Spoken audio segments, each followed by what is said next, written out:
when you just get started and you're content with things not being perfect at first, you make room for you to just learn, like I had the same situation last year when it was tax season. I literally cried because I went through a TurboTax expert. Everything was a mess. I was like, I am losing my mind. I never want to be in this position ever again. It was awful.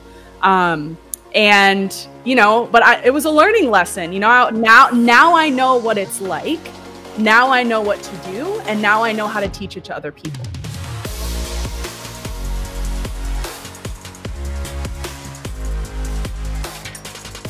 Without Fear of Her Future podcast is for women who are passionately pursuing financial freedom using multiple streams of income and real estate to accomplish their goals. We are here to empower you to be brave, dream big, and design a life that you love. I'm your co-host, Teresa Todd, founder of the Women's Real Estate Investors Network and author of the book Without Fear of Her Future. And I'm Melissa Baker, a real estate investor and fitness coach specializing in turning properties from drab to fab. I'm here to help motivate and inspire you to build your dream life because, girl, you deserve it. On today's episode, we have the pleasure of welcoming a dynamic entrepreneur, business coach, and real estate investor, Angel Marie. With a unique approach that intertwines mental health and mindful perspectives, Angel Marie guides new entrepreneurs in building successful businesses.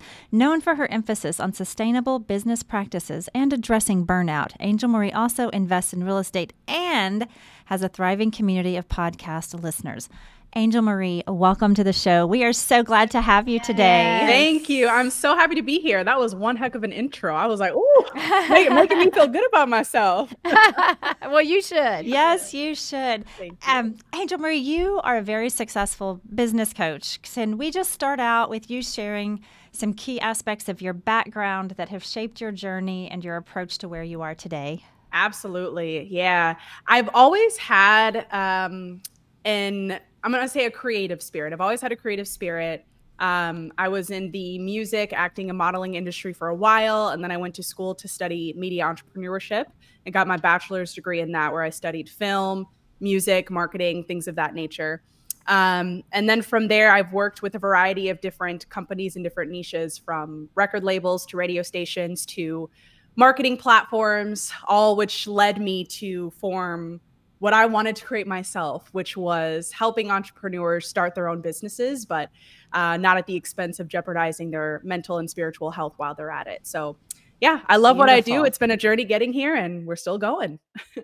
I love it. It sounds like you were meant to be an entrepreneur for sure. That's right. That's how I like to see it. Love it. Yeah.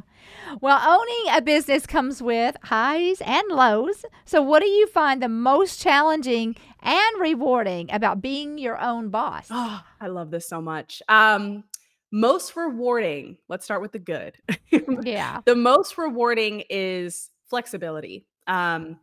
I've always been very huge on flexibility, not just in my time, but flexibility with where I chose to work. I'm an aesthetic person. I'm an environment person. So I can't sit in the same office every single day doing the same work. Even in my home office, I can't sit here 9 to 5 Monday through Friday. So I'm switching it up all the time, going to co-working spaces, coffee shops, my home office. If I'm traveling, I work from there. I love that flexibility on top of time, right? So being able to take, longer lunches, take a day off if I need it without having to ask for anyone's permission, stuff like that is the most rewarding, on top of knowing the impact that I'm making to my audience in the way that I feel called to make it. When you work for other companies, I'm a huge advocate for starting at 9 to 5s, actually, because I believe they can really build up your skill set. But you also, when you're working for another company, you are doing things their way. You are making an impact to, their customers or their clients or the audience that they serve in their way. And that's fine. But I love the flexibility in being able to do it in my own unique way. And that's just been, I love that. Yeah, that's just been so rewarding. Biggest challenge of being your own boss, for me, it's been time management. And I was just talking to some of my students about this the other day, where I was like, so many people hype up this idea of being your own boss. And yes, it's great, but you literally have to visualize, what does being a boss mean, right? A boss sets deadlines for you. A boss checks in and makes sure that you are reaching certain deadlines and reaching certain milestones. And if you're not, because you're just a little too, laid back, then that could jeopardize your job. So I think with entrepreneurship, you get to set your own hours, you set your own deadlines, but I feel like sometimes we give ourselves way too much grace of being like, oh, well, I set this deadline for Friday, let me push it back a week, Yeah. And sometimes that's okay. Because we don't have anybody to answer to except for ourselves. Yeah. Yes, exactly. So yeah, time management can be challenging for sure. I definitely agree. So Angel Marie, you're an advocate for mental and spiritual health. How do you guide women in establishing healthy professional boundaries to prevent burnout? Yeah, I love this question so much. So it's interesting because most clients that come to me, they come to me with the intention of building an online business. How can they make income and impact? How can they leave their 9-to-5? How can they reach this audience? And a lot of it is based off of numbers. Their goals are based off of numbers. That's totally fine. As an entrepreneur, a lot of your goals are naturally going to be based off of numbers. But something that I truly believe in is that you cannot ever feel satisfied no matter what number you reach. There's always going to be another milestone to get to, another thing that you want to accomplish and do over and over and over again. So something that I always do is making sure that we're centering around whatever it is that I'm teaching them to be mental health centered and spiritual wellness centered. So making sure, okay, let's look at your time. Let's look at the boundaries that we need to set. Let's look at your mindset habits when it comes to playing the entrepreneur game. Are you doing a lot of comparisons to other people in your niche? Do you have a lot of insecurities that we need to take care of? Where is your confidence being delayed because of certain insecurities that you have? So really starting with those mindset habits first to make sure that people are in position to even build a business sustainably that can last them long term in a really healthy way. Oh, that's so good. And so true. I love that. So balancing work and personal life is crucial in that, I would think. Yes. How would you personally maintain a healthy work-life balance, and how do you coach your clients? Yeah. So one of the things that I always say for new entrepreneurs is to actually practice the art of sticking to 9-to-5 Monday through Friday hours at first, because you want to give yourself some sort of frame, right? In entrepreneurship, when you're so excited and you have so many goals and you're just trying to get there, you will find yourself working 12-hour days. You will find yourself working on the weekends. You don't intentionally mean to, but you find yourself doing that because there's just so much to do, especially when you start off as a solopreneur. You don't really have VAs or people helping you on the team. So I always say, okay, 9-to-5, don't work before then, don't work after then, do not work on weekends. Like, stick to that frame at first. And then when you kind of establish those boundaries, you can shift it a little bit where, maybe it's a 4-day work week and you shift your entrepreneur work hours, anything like that. So I always start with frames when it comes to timing at first. And then I also make sure that we're setting what I call notification boundaries. So not checking your email on the weekends, taking at least one day off a week from social media, making sure that you have certain automations in place so that things are sending for you and you can be more hands off. So little habits and strategies to put into place to make sure that they have more of that healthy work-life balance and that they're not constantly feeling overwhelmed or overexerted. I love that. I want to go back because you've mentioned this twice. I agree that if you have never had a 9-to-5 job, when you're becoming an entrepreneur, it is going to be tough. I think if you've had a 9-to-5, you know that you're supposed to show up at a certain time. You work these hours. There's certain things that you have to do, which I think is going to help you roll over. And then I love what you're saying, because I did not do that in the beginning. I left a 25-year career to become an entrepreneur, and I felt all of that freedom, and it was so awesome until you don't have a check. Exactly. And I would realize that it's noon. I'm still in my pajamas. I haven't worked out. Because I think I have all day to do it. And before you know it, you've wasted your day away. So I was a few months in when I realized, okay, I gotta set some rules here for myself. Yes. So that is exactly what I did. I set rules, and then that pretty much did match a 9-to-5 type of thing. Now I have changed it, and I don't really start my day till about 11, but I go, sometimes 11 to 6. Sometimes I'm, taking calls at 7, 8, 9 o'clock at night. But that's what I've chosen. Yes, exactly. Yeah, it's all about gradual habit building at the end of the day. Like, and I've seen entrepreneurs, it's like they're on two different ends of the spectrum. They feel like they have so much freedom now and so much free time, and they're spending like an hour on their business a day. Like, sorry, but that's not going to get you nowhere when you're just starting out. Yeah. And then you have other entrepreneurs on the other side that are like, okay, I am literally working 100 hours a week, and they don't know how to stop it because there's no frame. So yeah, it's just all about that balance. Yeah, that's really good advice. Okay, well, you mentioned your faith a little bit ago.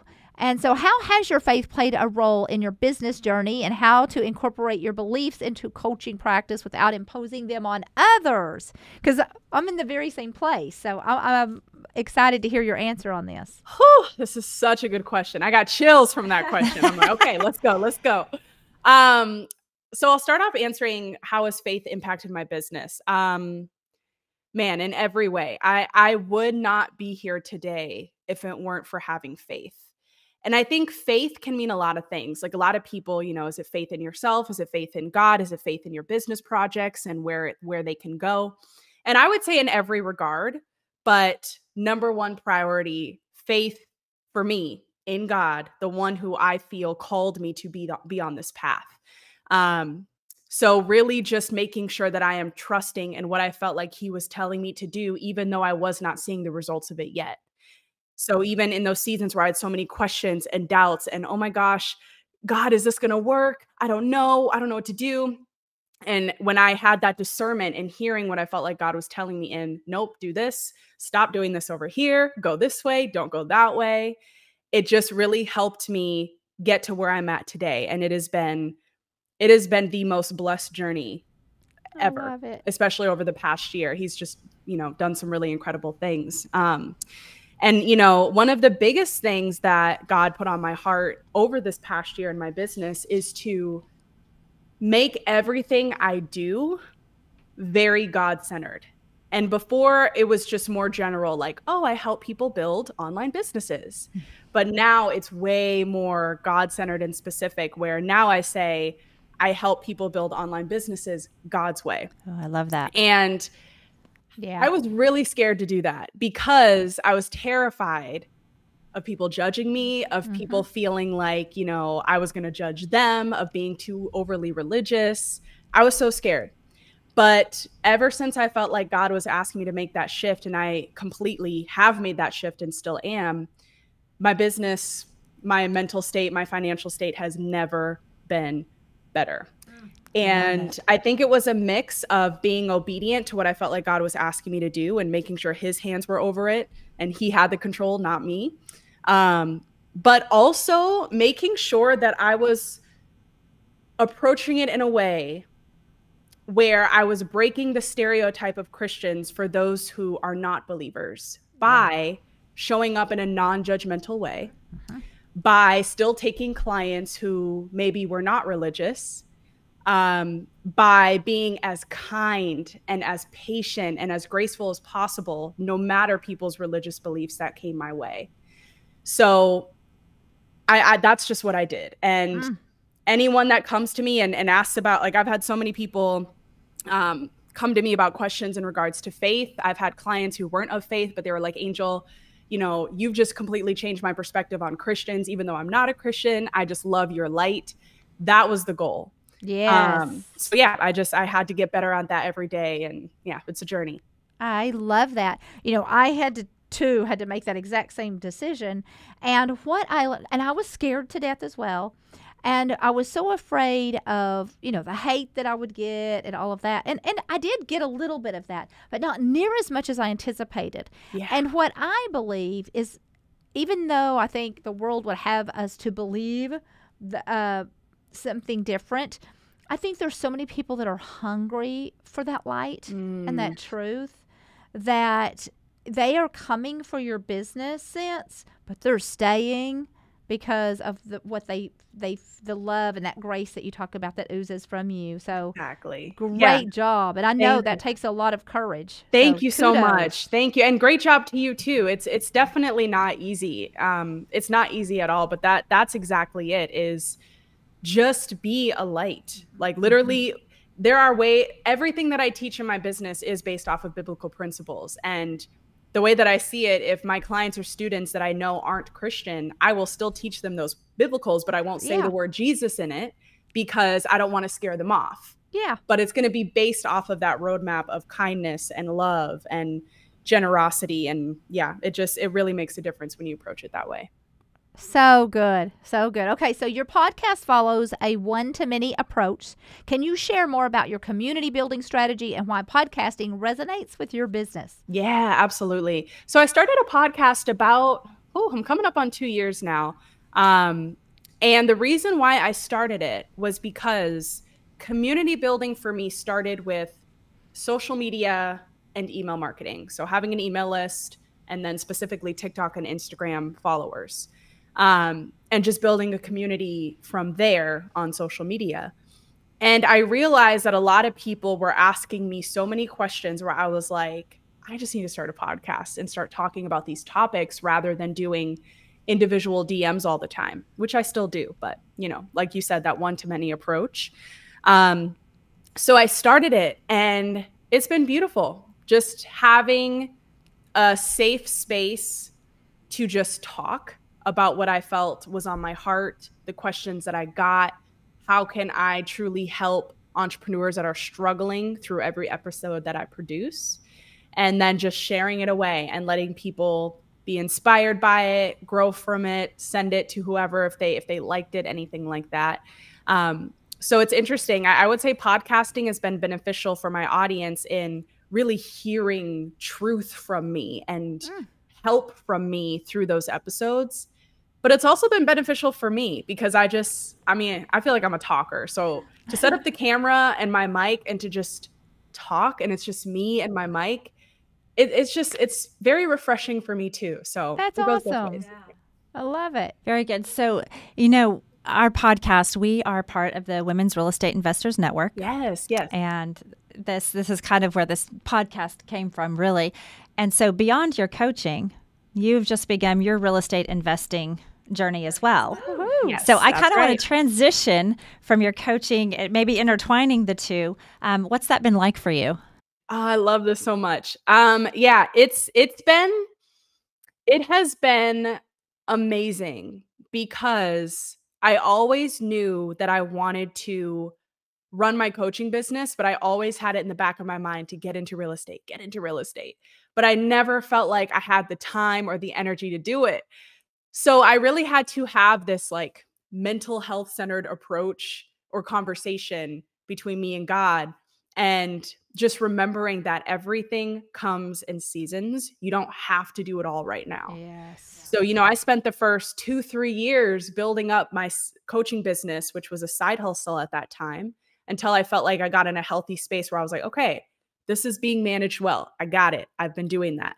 Now I have the mental headspace to study real estate and to figure out, there's so many real estate investment strategies, to figure out which one I wanted to begin with. So I did that for the first time last year. I studied, I looked into it, and I chose the rental arbitrage route. Landed my first short-term rental property, which is on all the short-term rental sites, Airbnb, Booking.com, VRBO, all that. And it's great. And I love it. And I think I've been able to, now I've been running that for about 8 months. And now I'm in another headspace or another season where I'm like, okay, that's managed. Now I can take on, maybe another property or work on this over here. So again, just taking everything in season. Yeah. Yeah, I love it. I do too. I do too. So being in real estate investors ourselves, we know that short-term rentals can have some challenges. Have you had any challenges, or has it all been roses? Yeah, no, it definitely hasn't all been roses. There have been some challenges. I would say one of the challenges was being remote from where my property is. So my property is actually in Atlanta, which is where I lived last year. But now that I'm in LA, I've had to figure out automated strategy, hiring team members so that I can manage that property remotely. That process of figuring out automating the short-term rental and hiring teammates just took some time because, I wanted to trust people that they were going to take care of it since I can't be there on foot. So that took time. But once that challenge, I overcame that, that's all good. But then another challenge too is if something if there's an emergency in the middle of the night, right? You have to be ready to figure that out for your guests. And this literally just happened last week. I had a guest call me at 3:00 in the morning that the water heater alarm was like blaring. Oh, no. And it was crazy. And thank God it's a duplex upstairs, downstairs. So thank God the upstairs neighbor came down and she helped take care of getting that fixed and getting someone out there immediately. But it just made me think like, okay, if the upstairs neighbor was out of town, I need to figure out other team members to put in place for emergency reasons like that. So anyway, it can get challenging, but I would say there's more rewards in it versus challenging. Yes, I agree. And the beauty of having these out of town, I mean, they can be vacation homes for you, but it's making you money when you're not there. Exactly. Or, I mean, there's so many. That's my favorite strategy is short-term rentals as well. Yeah. But yeah, you do have to have like a really good handyman in wherever they are. Yeah. Great housekeepers that can handle all of the things and a great property management company. Exactly. Yeah. And I think standing out among the competition when it comes to short-term rentals is really important nowadays. Like there's so many people doing it. And it's not that you can't do it. It's just that you have to find your unique competitive advantage, whether it's theming your place, making it stand out in any way. All that is really essential. I agree. We have what we call boutique short-term rentals to kind of make us stand out. And it can be with a theme or just when everybody's looking at pictures and trying to decide where they're going to stay, yours has to get their attention somehow or another. Exactly. Yes, exactly. 100%.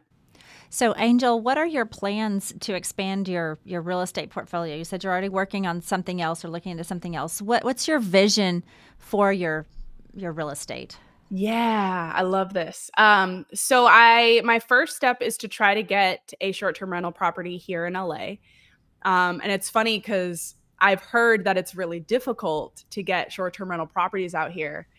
But honestly, there's no way it's anywhere near as difficult as Atlanta was. Atlanta was tough. To have it legally set up, it was a lot. It was so many steps I had to go through.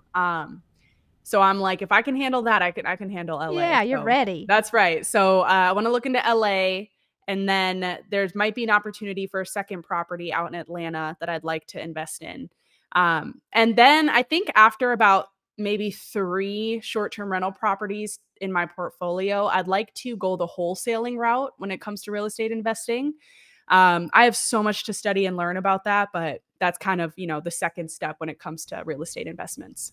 Yeah. Love it. All right. Well, other than real estate, what's on the horizon for you? What exciting projects or goals are you working towards? Yes, man, there's so much happening, and it's overwhelming, but it's exciting at the same time. I would say I'm going through a really big financial project in my personal and business life right now where, in summary, I'm just getting my finances together. Like, there you go. The finances are there, but the organization is not, to be honest with y'all, So I literally just hired a bookkeeper. I hired an entire tax and back office team that's going to set me up for success. I reorganized my bank accounts. I set percentages for paying off all my personal and business debts. Yeah, I'm just like in this phase of like, okay, it's time to get all the way organized as much as I possibly can. because I think something I've learned too is it's one thing to reach, I built a 6-figure online business this past year, which has been great, but it's like, I still got debt. I still got disorganization happening, and you don't really reach financial freedom until you get that taken care of. So yeah. Oh, I love that you're just authentic about that. Yeah. And I think the lesson, well, there's a lot of lessons in that, but what I really hear, what I like to encourage entrepreneurs, real estate investors, whoever, is just get started.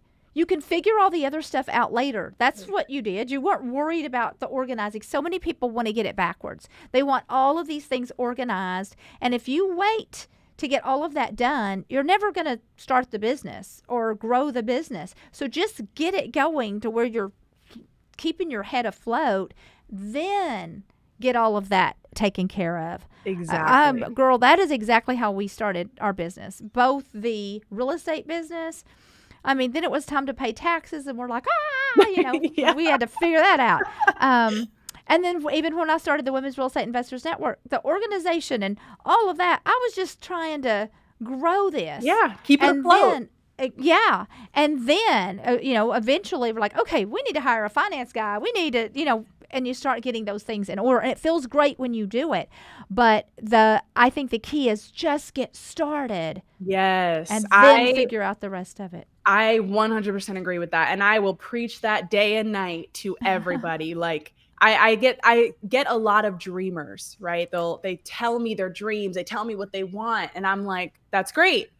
What's one thing you can do today to step towards that? You know what I mean? Like, you have to take that action. And I think too, when you just get started and you're content with things not being perfect at first, you make room for you to just learn, like I had the same situation last year when it was tax season. I literally cried because I went through a TurboTax expert. Everything was a mess. I was like, I am losing my mind. I never want to be in this position ever again. It was awful. But it was a learning lesson, now I know what it's like. Now I know what to do. And now I know how to teach it to other people. Absolutely. Awesome. Absolutely. Well, I just want to say, I just love when I see such a young person, so successful, has ambitions and goals, courage enough to just step out there and do it. And so I'm just proud of you, excited for you. Can't wait to hear what is next for you. Thank you so much. That really means a lot. I feel like, and you probably know this, but when you're just kind of in your own head of entrepreneurship and trying to get things going or reach this next milestone, you forget how far you've come, and you forget to say little things in your head like, I'm proud of me, Yes. I appreciate you saying that. Thank you. You are so welcome. Angel, I know that we have some listeners who are definitely going to want to connect with you. So can you tell our listeners how they can find you online? Yes, absolutely. I'm a huge Instagram and TikTok girl. So you can find me on Instagram or TikTok at Angel Marie Official. Same username on both platforms.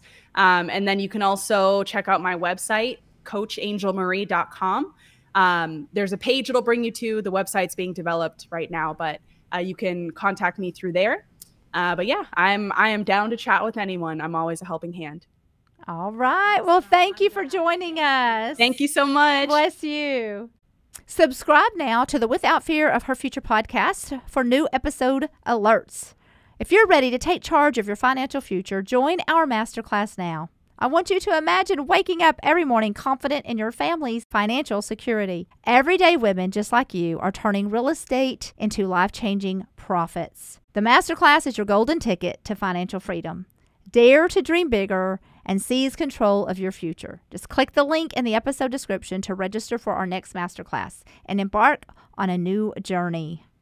Thank you so much for joining us today. On behalf of the Women's Real Estate Investors Network and Teresa Todd, I'm Melissa Baker, encouraging you to be brave and dream big.